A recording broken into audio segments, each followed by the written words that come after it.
नमस्कार शुभ सकाल जिथिकास वर्ल्डের পক্ষ থেকে সবাইকে অনেক অনেক ভালোবাসা এবং শুভেচ্ছা জানিয়ে আজকে আমি আমার সকাল থেকে আমি ব্লগটা শুরু করেছি। আজকে ব্লগটা হবে একটু অন্যরকম।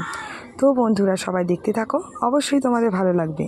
তো আশা করি এই জিনিসটা গ্রামের দিকেই হতো। তো যেটা আমি তোমাদেরকে দেখাতে চাই আমার মূল ভিডিওটা আর কি, তো দেখে তোমাদের ভালো লাগবে আশা করি। তো যাই হোক, দেখো এই সময়কার স্থলপদ্ম আর বিভিন্ন ধরনের ফুল দিয়ে আজকে আমি ভিডিওটা শুরু করেছি। কেমন লাগলো আমার বাগানের ফুলগুলো অবশ্যই কিন্তু কমেন্ট করে জানাবে।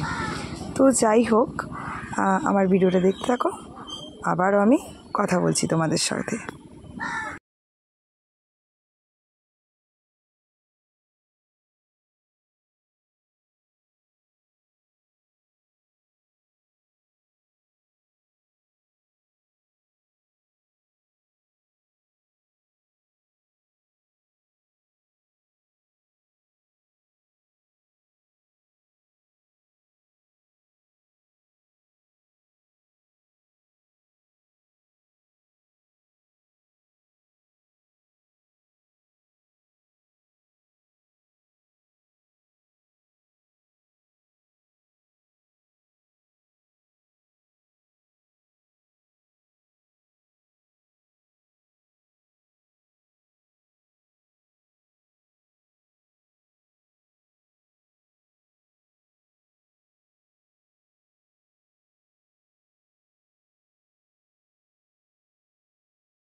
বন্ধুরা দেখতেই পারছো উঠোন ভরা ধান।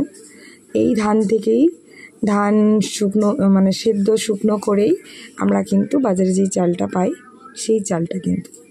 তো দেখেছো আমাদের চালটা কিভাবে হয়।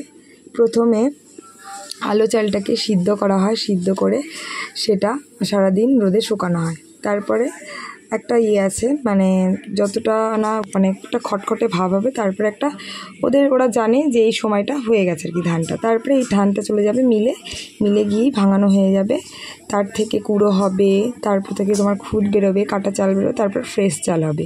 সেই চালটাই আমরা বাজারে বস্তা করে কিনতে পারি। তো কত কষ্ট করে ধান থেকে আগে প্রথমে ধান লাগানো, কাটা ঝাড়া হয়ে তারপরে কিন্তু সিদ্ধ শুকনো করা হয়।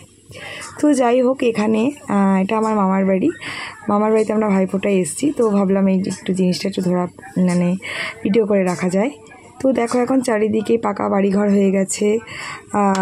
তো চারিদিকে সব বড় বড় মানে বাড়িঘর হয়ে গেছে। আর এই ব্যবসাটা আগে প্রত্যেকের বাড়ি মানে চারিদিকেই শুধু দেখা যেত সোনালি ধান আর ধান প্রত্যেকের উঠোনে। তো এখন আর এই ধান সিদ্ধ রস কারোর বাড়িতেই হয় না, এদেরই শুধু হয় এই মামাদের। তো তোমাদেরকে দেখালাম একটু। অবশ্যই ভালো লাগলে কিন্তু একটা সুন্দর একটা লাইক কমেন্ট শেয়ার করতে ভুলো না। আর পাশে থাকা বেল আইকনটি প্রেস করে দিও, তো তাহলে আমার নতুন নতুন ভিডিওগুলো তোমাদের কাছে সঙ্গে সঙ্গে পৌঁছে যাবে আর আমার ভিডিও তোমরা দেখতে পাবে। তো যাই হোক, দেখেছো আবার মানে ধান রেডি হয়ে গেছে, মানে পারফেক্ট হয়ে গেছে এখন আর কি। তো এখন সবাই সার দিয়ে ধানগুলোকে এক জায়গায় জড়ো করে বস্তায় তুলে নেবে। তো যাই হোক, অত কিছু দেখানো সম্ভব হয়নি, যার জন্য আর দেখাতে পারলাম না। তো দেখো এই গাছটা কি সুন্দর হয়েছে।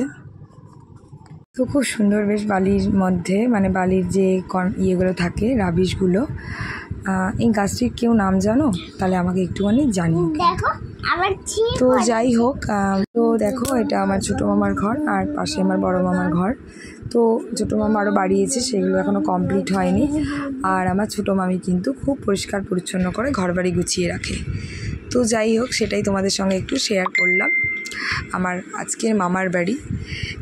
তাই মামা বাড়ি যাই, মামা বাড়ি ভারী মজা, কি জন নাই সেটাই। তো অনেক দিন পরে অনেক দিনই থাকা হয়েছে মামা বাড়িতে গিয়ে। তো তোমরা অবশ্যই আমার যারা আর কি নতুন বন্ধু আছো, মানে রোজকার বন্ধু আছো, তারা দেখেছোই আমি মামার বাড়ি গেছিলাম। তো যাই হোক, দেখো এখন আমি একটু রান্নাঘরে ঢুকছি। তো দেখো ছোটো মামা অনেক বাজার করে এনেছে, আমাদেরকে খাওয়ার জন্য বলেছে। এনেছে তোমার টাটকা বাজার থেকে শাক, অনেক কিছু, লাউ, তারপরে তোমার উচ্ছে, অনেক কিছু। আমার ছোটো মামা বড় মামা দুজনেই খুব মানে টাটকা এখানে সবজি পাওয়া যায় সকালবেলা, দারুণ বাজার করে, আমার খুব ভালো লাগে। তো যাই হোক, আমার ছোটো মামি এগুলো আর কি গোছাচ্ছে, রান্না হবে। তো আজকে রান্না হবে হচ্ছে কাতলা মাছে ফুলকপি আলু দিয়ে, তারপরে মাছের তেল, পটল, মানে একটা মশলা দিয়ে হবে একটা, কি বলবো, ওটা একটা মশলা দিয়ে আমি নিজেই ওটা করেছি জানি। আর দেখো এদিকে রেডি হয়ে গেছে, এটা ছোটো মামিই করেছে। আর তোমার হচ্ছে শাক ভাজা হয়েছে। তো বন্ধুদের আমার ভিডিওটা কেমন লাগলো অবশ্যই কিন্তু আবারও বলছি জানাবে। তো যাই হোক, আর একটু ভুল টুটি হয়ে গেলে একটু ক্ষমা করে দিও, ছোটো বোনের মতন, বা যাদের দিদি হই আমি তাদের কাছে, এটাই আমার অনুরোধ রইল। তো যাই হোক, এই পটলের যে তোমার সব ধরনের মশলা দিয়ে একটা মানে শুকনো একটা রেসিপি বানিয়েছি, এটা কিন্তু খেতে দুর্দান্ত হয়েছে, শাকটা দারুণ। এটা হচ্ছে মাছের তেল, আর এই তিনটে প্রিপারেশন কিন্তু আমি তৈরি করেছি। তো যাই হোক, এই ছিল আমাদের দুপুরবেলার খাওয়া দাওয়া। আর তারপরে আমরা সন্ধ্যেবেলায় বেরিয়ে পড়েছি মাকে বিদায় দেওয়ার সময়। তো তখন আমরা গেছি রাস্তায় দেখতে। তো দেখো খুব সুন্দর, তারা মাথায় আগুনের কলসি নিয়ে খুব সুন্দর নাচ করছে। তো যাই হোক, কিছুটা আমি তোমাদেরকে শেয়ার করতে পারলাম, আরও অনেক কিছু হয়েছে, বাট আমি একটু লাইভে বসেছিলাম যার জন্য আর কি দেখাতে পারিনি। যাই হোক বন্ধুরা, মাকে নিয়ে যাওয়ার সময় এখান দিয়ে অনেক ঠাকুর বিসর্জন নিয়ে যাচ্ছে। তো ভাবলাম একটু যাই দেখি, আর আজকে আমি সারাদিন আর সময় পাইনি, তাই একটু লাইভে বসেছিলাম। তো দেখো, দেখতে থাকো, আমার ভিডিওটা শেষের দিকে চলে এসছে। তো যে সকল বন্ধুদের আমার পুরো ভিডিওটা দেখেছো তাদেরকে অনেক ধন্যবাদ। আর একটা কথা বলার আছে, তোমরা ভিডিও কেউ টেনে দেখো না, অন্তত 5 মিনিট অন্তত ফুল ভিডিওটাই, মানে ফুল নয়, একটু দেখো, এটাই তোমাদের কাছে অনুরোধ রইল। তো আজকের মতো এখানেই শেষ। শুভরাত্রি, সবাই ভালো থেকো, সুস্থ থেকো, আবারও তোমাদের সাথে দেখা হবে, প্লাস কথা হবে। টাটা।